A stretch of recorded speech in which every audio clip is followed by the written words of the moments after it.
Dr. Maceda, we will honor you by listening to your music, but with cherished memories of the men whom we were privileged to meet.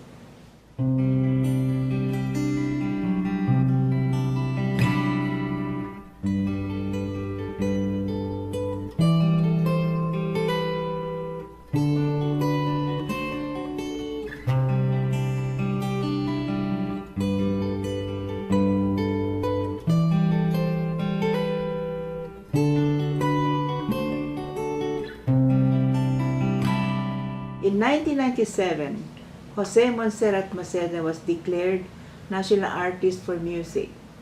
He was then 80 years old. To me, that honor was long overdue. His lifetime success as concert pianist, composer, scholar, ethnomusicologist, philosopher, administrator, speaker, and teacher are fulfillments of his comprehensive creative gifts that embraced the past and present, East and West, as well as cultures in Southeast Asia, including the Philippines. Underlying these achievements is his intense advocacy for a Philippine identity, which have inspired and continue to inspire in-depth studies on our Filipino cultural heritage. His original, innovative, and monumental works are landmarks towards trends in modern music composition, as well as Philippine and Southeast Asian artistic expressions. A visit to the UP Center for Ethnomusicology, founded by Dr. Maceda, will reveal its vast primary holdings, which include publications authored by him, like Gongs Bamboo among others, as well as articles about him by composers, scholars based in this country and abroad. The required Philippine music courses in all the degree programs of the UP College of Music are attributed to his initiative and scholarship. My humble tribute stems from my having known him as a person, initially as a student in his classes, and later as a colleague at the College of Music.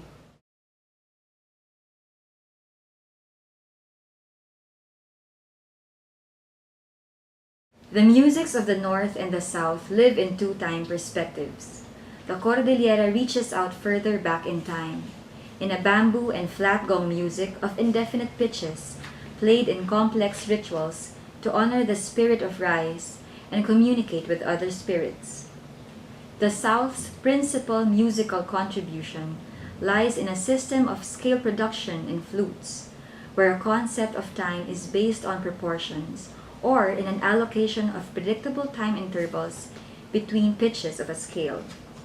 Just as a historical record of Chinese theory of pitch proportions dates back to about 2,000 years ago, an oral tradition of pitch proportions in Southeast Asia reaches out probably as far back. In a way, the two cultures of northern Luzon and Mindanao are frozen in time, like most traditions everywhere. Yet, in a world where new music horizons are being sought, it is this incursion into the past that may lead to a discovery of other thoughts and perceptions. In other words, to another humanism that cannot be extracted alone from technique and technology. Dr. Maceda's simple and sincere demeanor, in contrast to his stature as a giant among us, earned our deep respect and gratitude. For several years, he and Mrs. Madeline Maceda would warmly welcome a group headed by Dr. Corazon Aquino and Dr. Roman Santos, who would gather at his campus residence after the traditional UP Lantern parades. And after the exchange of gifts, dinner would be graciously hosted by Mrs. Maceda. In two memorable occasions, I witnessed his devotion to and caring concern for Mrs. Maceda, who is a concert pianist like him. When her health and memory were failing, He would encourage her to play a piece from memory, which she would do. Whenever she would stop, he would gently mention the notes of that measure, so she could continue till the end of the piece, which she did. And he would openly show that he was very pleased. At the second occasion, he would give me piano lessons while Madeline would watch instead of doing crossword puzzles, a recommended therapy by her doctor. So, each time I arrived, Madeline would be brought out in a wheelchair. During the lessons, Dr. Maceda frequently involved her with the question, "Don't you think so, Madeline?" To which she responded with a nod because she could no longer speak.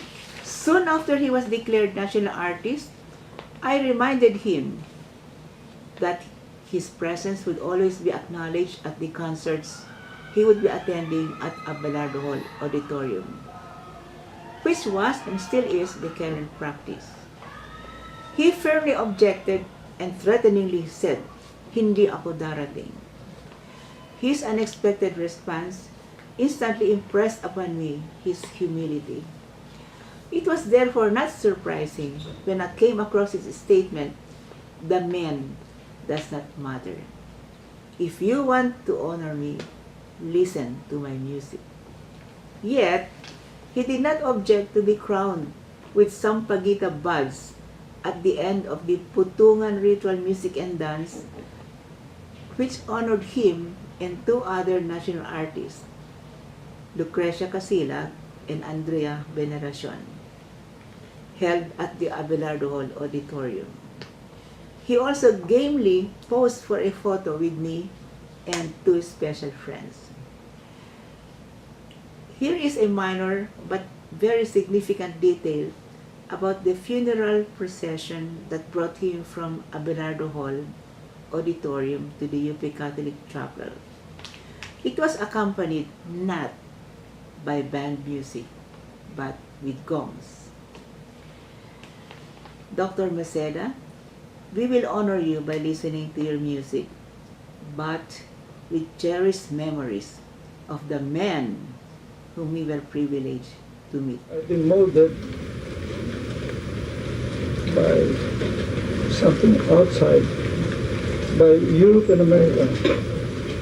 No, I'm molded by Philippine Asiatic, but influenced by Europe and America to the extent that I don't want to be American or European.